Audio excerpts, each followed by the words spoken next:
Hola, qué bueno saludarlos nuevamente desde nuestro canal católico. Esto dice el Catecismo de la Iglesia Católica. No podemos dejar de hacer nuestro ejercicio reflexivo sobre el Evangelio de cada domingo, ¿no? Reflexionar y meditar el Santo Evangelio, siempre a la luz de las tres fuentes de la revelación, ¿no? Para no decir nada diferente a lo que hay que decir, ¿no?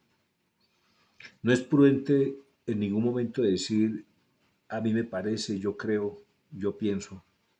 No, la iglesia no es una democracia. La iglesia no es una democracia y ese es el gran peligro. Ese es el gran peligro que se cierne sobre la iglesia ahora con el sínodo de la sinodalidad, que se democratice la iglesia, ¿no? Que se diga no lo que Cristo dijo, sino lo que la gente quiere escuchar. Ese es el gran peligro que se cierne sobre la iglesia. Tenemos que aferrarnos con fuerza, a las tres fuentes de la revelación, las Sagradas Escrituras, la tradición apostólica y el magisterio de la Iglesia, para ir a la fija. Pidámosle a nuestro Padre Celestial en nombre de su Hijo Jesucristo que nos regale su Santo Espíritu para que hagamos este ejercicio como Jesús quisiera y merece que sea realizado. Espíritu Santo, ilumínanos y santifícanos. Espíritu Santo, ilumínanos y santifícanos. Espíritu Santo, ilumínanos y santifícanos. Lectura del Santo Evangelio según San Lucas. Gloria a ti, Señor. Por la señal de la Santa Cruz de nuestros enemigos, líbranos, Señor Dios nuestro, en el nombre del Padre, y del Hijo, y del Espíritu Santo. Amén. Como algunos hablaban del templo, de cómo estaba adornado de bellas piedras y ofrendas votivas, él dijo: de esto que veis, llegarán días en que no quedará piedra sobre piedra, ni una que no sea destruida. Le preguntaron: Maestro, ¿cuándo sucederá eso? ¿Cuál será la señal de que todas estas cosas están para ocurrir? Jesús respondió: Mirad, no os dejéis engañar, porque vendrán muchos usurpando mi nombre y diciendo: Yo soy, y el tiempo está cerca. No les sigáis. Cuando oigáis hablar de guerras y revoluciones, no os aterréis. Es necesario que sucedan primero estas cosas, pero el fin no es inmediato. Y añadió: se levantará nación contra nación y reino contra reino. Habrá grandes terremotos, peste y hambre en diversos lugares. Se verán cosas espantosas y grandes señales del cielo. Pero antes de todo esto os echarán mano y os perseguirán. Os entregarán a las autoridades de las sinagogas y os meterán en cárceles y os conducirán ante reyes y gobernadores por mi nombre. Esto os sucederá para que deis testimonio. Pero no os propongáis preparar vuestra defensa, porque yo os comunicaré una elocuencia y una sabiduría a la que no podrán resistir ni contradecir todos vuestros adversarios. Seréis entregados por padres, hermanos, parientes y amigos, y matarán a algunos de vosotros. Todos os odiarán por causa de mi nombre, pero no perecerá ni un cabello de vuestra cabeza. Con vuestra perseverancia salvaréis vuestras vidas. Palabra del Señor, gloria a ti, Señor Jesús, en el nombre del Padre, y del Hijo, y del Espíritu Santo. Amén. Le preguntan a Jesús, ¿no?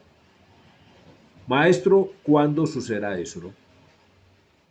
La respuesta de Jesús es muy concreta. En la respuesta de Jesús, él deja ver tres puntos muy claros. La destrucción de Jerusalén, su venida, su próxima venida, su segunda venida, es decir, la parusía y el fin del mundo. Este evangelio habla de que al Jesús responder la pregunta de los apóstoles, Jesús es claro. Habla de la destrucción inminente de Jerusalén, de su inminente segunda venida, es decir, la parusía, y del fin del mundo. ¿Cómo de estos tres puntos hablan las Escrituras, tanto en el Antiguo como en el Nuevo Testamento? De la destrucción de Jerusalén habla elocuentemente el profeta Ezequiel en el capítulo 4 y capítulo 5. Veamos. Ezequiel dice, anuncio del asedio de Jerusalén. Asedio es cuando está rodeada una ciudad por todos lados, por sus enemigos, ¿cierto? Dice así, tú, hijo de hombre, toma un ladrillo y ponlo delante de ti. Graba en él una ciudad, Jerusalén, y diseña contra ella un asedio, ¿no? Ahí sigue la lectura, pero está hablando, ¿no? Está profetizando del asedio del cual va a ser víctima Jerusalén, ¿cierto? Del que está hablando nuestro Señor Jesucristo ahora, ¿cierto? Mira el capítulo 5 como dice, tú, hijo de hombre, toma una espada afilada, úsala como navaja de barbero y pásatela por tu cabeza y tu barba. Toma luego una balanza y divide en partes lo que hayas cortado. Prende fuego a un tercio en medio de la ciudad, al cumplirse los días del asedio. Siguen estos capítulos avanzando, pero siempre van a hablar del asedio a Jerusalén, ¿no? Que Jerusalén finalmente va a ser destruida. El Evangelio nos habla elocuentemente, nos profetiza elocuentemente la destrucción de Jerusalén. La parábola de los viñadores homicidas está en los tres sinópticos. Los tres sinópticos hablan de la parábola de los viñadores homicidas, y están anunciando la destrucción de Jerusalén. Veamos cómo dice la parábola de los viñadores en Marcos 12, 1-10. Dice, parábola de los viñadores homicidas. Se puso a hablarles en parábolas. Un hombre plantó una viña, la rodeó de una cerca, cavó un lagar y edificó una torre. La arrendó a unos labradores y se ausentó. A su debido tiempo envió un siervo a los labradores para percibir de ellos una parte de los frutos de la viña. Ellos lo agarraron, le golpearon y lo despacharon con las manos vacías. De nuevo les envió a otro siervo, pero también a este lo descalabraron y le insultaron. Envió a otro y lo mataron, y también a otros muchos. Hirieron a unos y mataron a otros. Todavía le quedaba un hijo querido. Les envió a este, el último, pensando, a mi hijo lo respetarán. Pero aquellos labradores dijeron entre sí, este es el heredero. Vamos, matémosle y será nuestra herencia. Lo agarraron, lo mataron y lo echaron fuera de la viña. ¿Qué hará el dueño de la viña? Vendrá y dará muerte a los labradores y entregará la viña a otros. Bueno, este señor que plantó una viña es Dios. La viña es Jerusalén. No, la viña es Jerusalén. Le mandó primero mandó los patriarcas, luego mandó los profetas, ¿no? Finalmente mandó a su Hijo Jesucristo y también con él hicieron lo mismo, lo mataron, ¿cierto? Entonces, ¿qué hará el dueño de la viña? Pues vendrá y los matará a estos viñadores homicidas, a los que tienen arriendo la viña de Israel. Pues eso ocurrió 40 años después, ¿no? Las tropas al mando del general Tito, hijo de Vespasiano, asediaron Jerusalén y acabaron con todo el mundo. ¿Sí? Esa fue la destrucción de Jerusalén y la destrucción del templo. Muy claro, es supremamente claro. Bueno, está hablando también, son tres puntos. Ya vimos que el primer punto, la destrucción de Jerusalén y el templo, está anunciada en las Sagradas Escrituras desde el Antiguo Testamento. Bueno, hace 8 días el Evangelio hablaba de la resurrección. Entonces nos ocupamos en el catecismo del artículo número 11, que dice, creo en la resurrección de la carne, es decir, de los muertos. Hoy seguimos a la luz del catecismo. ¿Por qué? El artículo 7 dice, y desde allí ha de venir a juzgar a vivos y muertos. Y desde allí ha de venir a juzgar a vivos y muertos, ¿no? Es un hecho, es voluntad de Dios que nuestro Señor Jesucristo venga en la majestad de su gloria, ¿no? Es su voluntad de que nuestro Señor Jesucristo vuelva a nosotros en la majestad de su gloria. Y la voluntad de Dios son actos y hechos cumplidos. No importa que se demore, pero que viene, viene. Que viene, viene. Entonces el Evangelio está describiendo todo lo que va a pasar antes de la venida de nuestro Señor, antes de la parusía, ¿no? Antes del fin del mundo. Él ni más ni menos está describiendo los sufrimientos por los cuales tendrá que pasar la iglesia, su iglesia, nuestra iglesia, ¿no? Cuando dice acá en el versículo 12, pero antes de todo esto os echarán mano y os perseguirán, ¿no?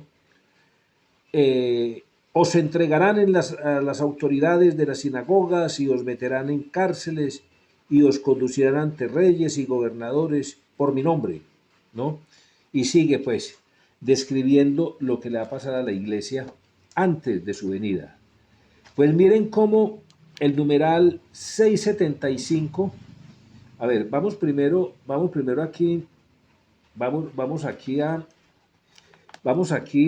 artículo séptimo, dice, artículo 7 de nuestro credo. Ya dijimos que el credo tiene 12 artículos, ¿no? Y que el credo es un resumen de todas las Sagradas Escrituras, tanto del Antiguo como del Nuevo Testamento, ¿de acuerdo? Dice el artículo 7, desde allí ha de venir a juzgar a vivos y muertos, ¿no?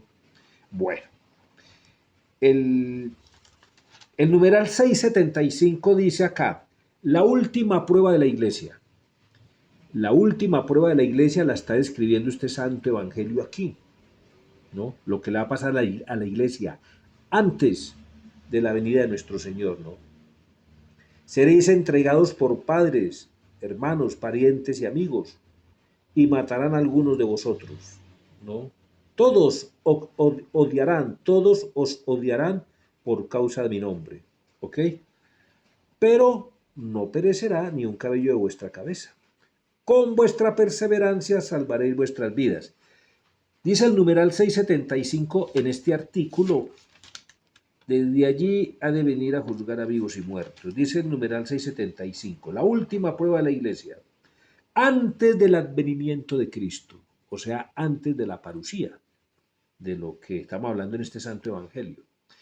Antes del advenimiento de Cristo, la iglesia deberá pasar por una prueba final que sacudirá la fe de numerosos creyentes. Ay, ay, ay.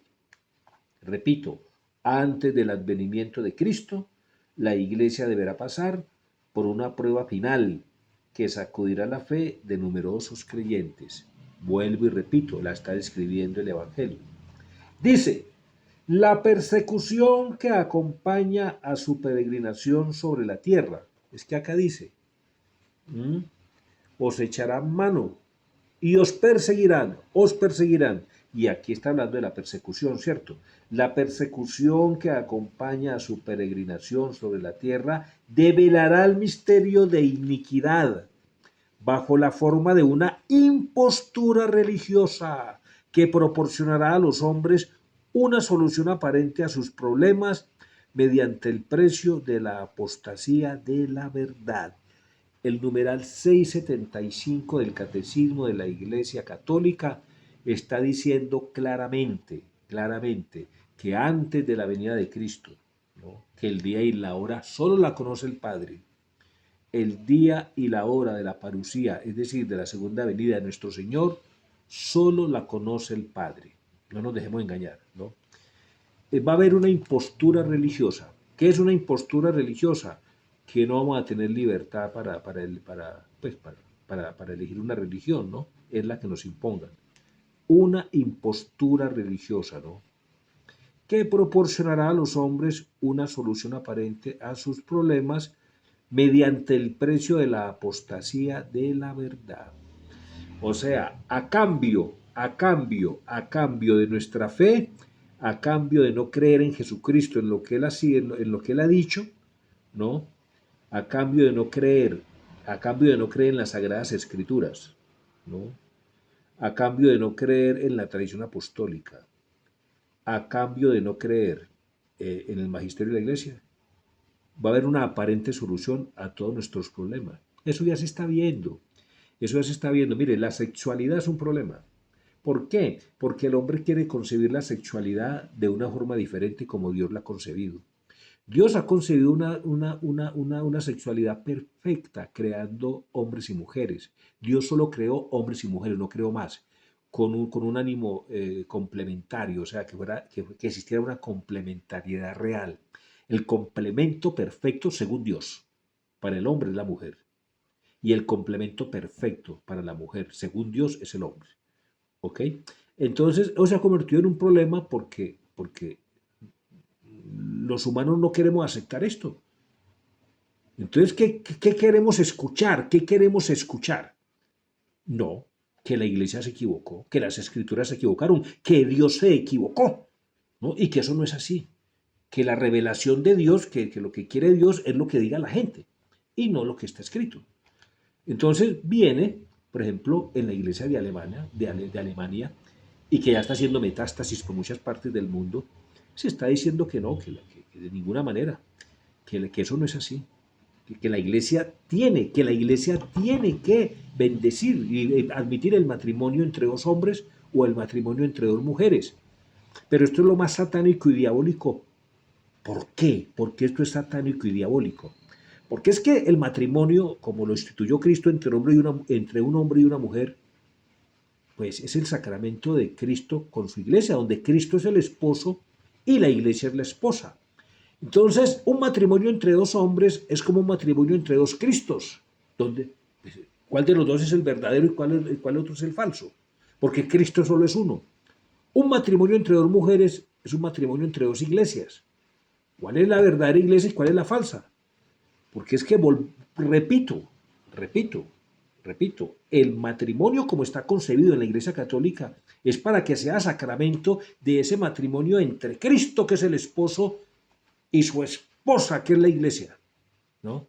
Entonces, vemos que teológicamente lo que se está pidiendo ahorita a la Iglesia es imposible, y así con todo lo demás, ¿sí? Entonces, por eso acá dice muy bien, este catecismo lo está explicando del numeral 675, dice, la persecución que acompaña a su peregrinación sobre la tierra, eso se está viendo ya. A todo aquel que esté sintonizado con la sana doctrina de la iglesia, se le está persiguiendo. A todo aquel que esté sintonizado con la sana doctrina de la iglesia, se le está persiguiendo. A los que estén sintonizados con el modernismo, con el progresismo, no le están haciendo absolutamente nada.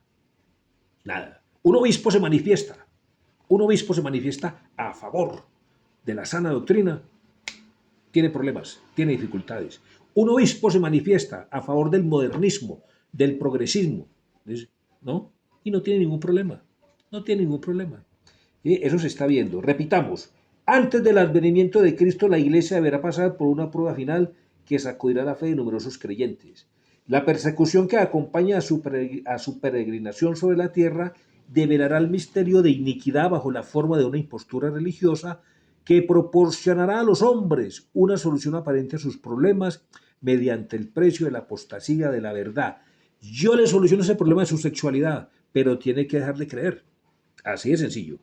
Sí, porque si yo acepto que la Biblia se equivocó respecto a la sexualidad humana, entro en apostasía total. Si yo acepto que el catecismo se equivocó, estoy entrando en apostasía total, ¿de acuerdo? La impostura religiosa suprema, continúa el numeral 675, la impostura religiosa suprema es la del anticristo, es decir, la de un pseudo-mesianismo en que el hombre se glorifica a sí mismo, colocándose en lugar de Dios y de su Mesías venido en carne. Esto es muy claro, cada vez más caemos en el humanismo, cada vez más caemos en esa trampa que la Ilustración, que la Revolución Francesa le tendió a la Iglesia, que es el humanismo. Hoy en día el humanismo está por encima de lo divino, lo humano está por encima de lo divino. ¿Cómo es que se dice abiertamente que lo importante es calmar el hambre sin importar quién educa? si es un musulmano, si es un cristiano o si es un protestante. ¿Cómo así? No, hay que calmar el hambre, pero sí importa quién educa. Hay que calmar el hambre. Hay que hacer aquello sin descuidar lo otro. Entonces, el humanismo se está imponiendo peligrosamente sobre lo divino. De eso está hablando muy claramente y apoyado en las Sagradas Escrituras. No leo las citas por no hacer tan largo el ejercicio, pero léanlo, los invito a que lean los que tienen catecismo, que es el segundo libro que debería tener un católico, la Sagrada Biblia y el catecismo. El catecismo es la brújula, es la brújula que nos muestra el camino correcto que hay que seguir, ¿cierto? En una mano las Sagradas Escrituras y en la otra el catecismo de la Iglesia. ¿Ah? No es como dicen algunos modernistas, que en una mano la Biblia y en la otra el periódico. No, para catequizar, para evangelizar, según la voluntad de Dios, según el querer de Cristo, en una mano las Sagradas Escrituras y en la otra el catecismo. ¿Ok? Nada de eso, nada que soltar el catecismo y coger el periódico, eso es una herejía, eso es diabólico. Sigamos. Dice acá numeral 678, para juzgar a vivos y muertos. Numeral 678. Siguiendo a los profetas y a Juan Bautista, Jesús anunció en su predicación el juicio del último día. Entonces se pondrán a la luz la conducta de cada uno y el secreto de los corazones. Entonces será condenada la incredulidad culpable que ha tenido en nada la gracia ofrecida a Dios. Ay, ay, ay. Dios nos ofreció una gracia muy grande en Jesucristo, ¿no? El rechazarla, eso es lo que nos va a condenar. Dios no condena a nadie, nosotros nos autocondenamos. ¿Cómo? Rechazando esa gracia tan grande que Dios nos dio en su Hijo Jesucristo. Continúa el numeral. La actitud con respecto al prójimo revelará la acogida o el rechazo de la gracia y del amor divino. Jesús dirá en el último día: cuanto hicisteis a uno de estos hermanos míos más pequeños, a mí me lo hicisteis. Mateo 25, 40. Bueno, ese es el Evangelio del domingo. También Mateo lo anuncia en su parábola del fin del mundo. Dice que el Señor, cuando venga en la majestad de su gloria, hará como hace un pastor, separará las cabras de las ovejas, las cabras a la izquierda y las ovejas a la derecha. Y le dirá a las cabras: apartados de mí, malditos, id al fuego eterno preparado para el diablo y sus ángeles. Y a las ovejas de la derecha les dirá: venid benditos de mi Padre, a disfrutar, a gozarse ese reino que de la eternidad ha sido hecho para ustedes. Entonces, ¿qué le podemos pedir hoy al Señor? Señor, danos la gracia. Veámosle una gracia bien grande y bien clara al Señor. Señor, danos la gracia de ser iglesia fiel a ti, Señor. Danos la gracia de ser iglesia fiel, no ser iglesia falsa. No ser iglesia falsa. Algunos han profetizado que la iglesia del anticristo se parecerá mucho a la iglesia de Cristo, pero no es. Pero no es. Pero no es. Por ejemplo, la iglesia de Alemania pareciera que fuera la iglesia católica, pero así como están las cosas, no es la iglesia de Cristo, ¿no? Donde se duda de la sana doctrina, donde se duda de las sagradas escrituras, ¿no? Donde no se tiene en cuenta al magisterio de la iglesia, donde no se tienen en cuenta las tres fuentes de la revelación, esa no es la iglesia de Cristo. Esa no es la iglesia de Cristo. Se parece a la iglesia de Cristo y eso es lo peligroso. Entonces pidámosle al Señor que nos dé esa gracia de ser iglesia fiel a Cristo, iglesia fiel a Cristo, y que no nos dejemos engañar. Que no nos dejemos engañar, que así lo diga quien lo diga. Así lo diga el sacerdote tal, el obispo tal, el papa tal. Si está en contra de las Sagradas Escrituras, si está en contra de la sana doctrina, si está en contra del magisterio, no lo aceptemos. Dígalo quien lo diga. San Pablo dice: si baja un ángel a predicarles algo diferente a lo que le hemos dicho, maldito sea. Maldito sea. ¿Sí? Así sea un ángel que baje del cielo a predicar algo diferente, no le hagamos caso. No le hagamos caso. Pero como no leemos el catecismo, como no leemos bien las Sagradas Escrituras, como no leemos los documentos de la Iglesia, como somos católicos desinformados, ¿no? Entonces nos pueden engañar muy fácilmente, ¿no?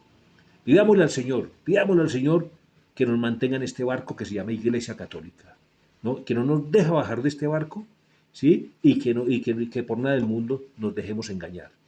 Dice acá el Evangelio termina muy claramente. Con vuestra perseverancia salvaréis vuestras vidas. Señor, danos la gracia de ser perseverantes en la fe en ti, Jesús, en nadie más, sino en ti, ¿sí? Y fieles a la sana doctrina hasta el fin del fin. Gloria al Padre y al Hijo y al Espíritu Santo, como era en el principio, ahora y siempre, por los siglos de los siglos. Amén. Saludos a sus familias, Dios los bendiga.